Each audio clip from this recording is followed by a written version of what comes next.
शेर और हाथी की कहानी। घने जंगल के भीतर सभी जानवर शांतिपूर्ण जीवन व्यतीत कर रहे थे। जंगल का राजा शेर था, जिसका नाम सिंहराज था। वह बहुत शक्तिशाली और साहसी था, लेकिन उसमें क्रोध और अहंकार भी कूट-कूट कर भरा हुआ था। जंगल में एक और महान जानवर था, हाथी, जिसका नाम था गजराज। गजराज अपनी बुद्धिमानी और शांत स्वभाव के लिए प्रसिद्ध था।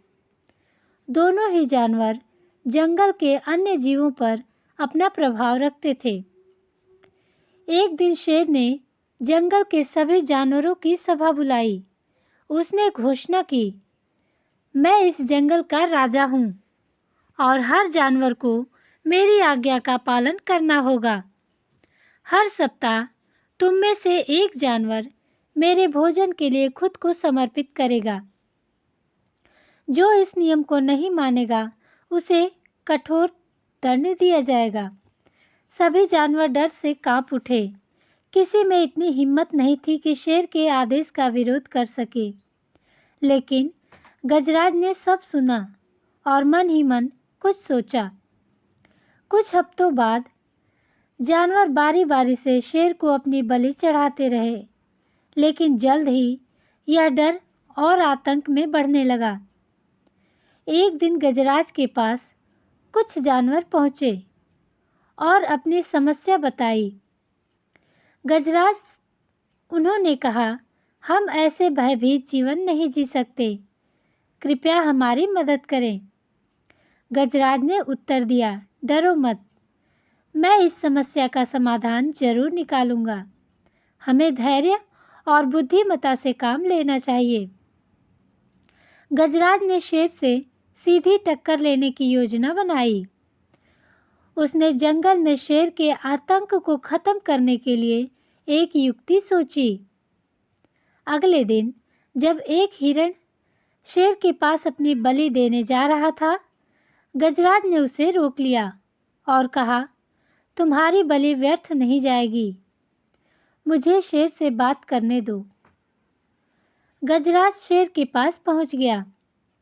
शेर ने क्रोधित होकर कहा, तुमने मेरी आज्ञा का उल्लंघन किया है, तुम्हें इसका दंड अवश्य मिलेगा।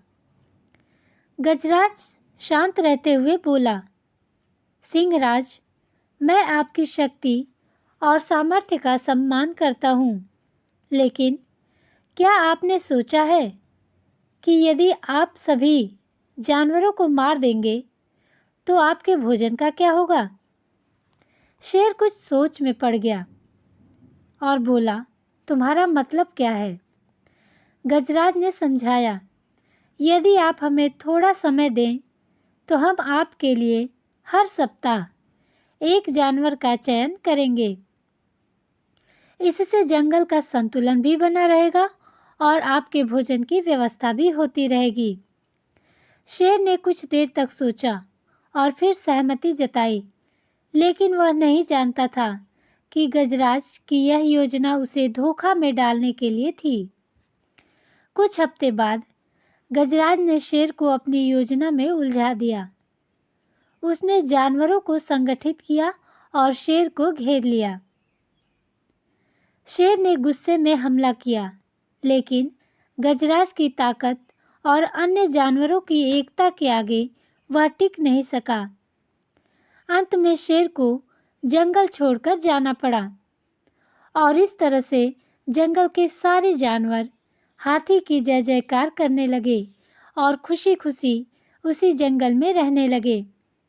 इसके बाद कभी भी शेर का नामो निशान उस जंगल से मिट गया और बड़े ही आनंद के साथ सभी जानवर एक दूसरे के साथ मिलजुल कर रहने लगे।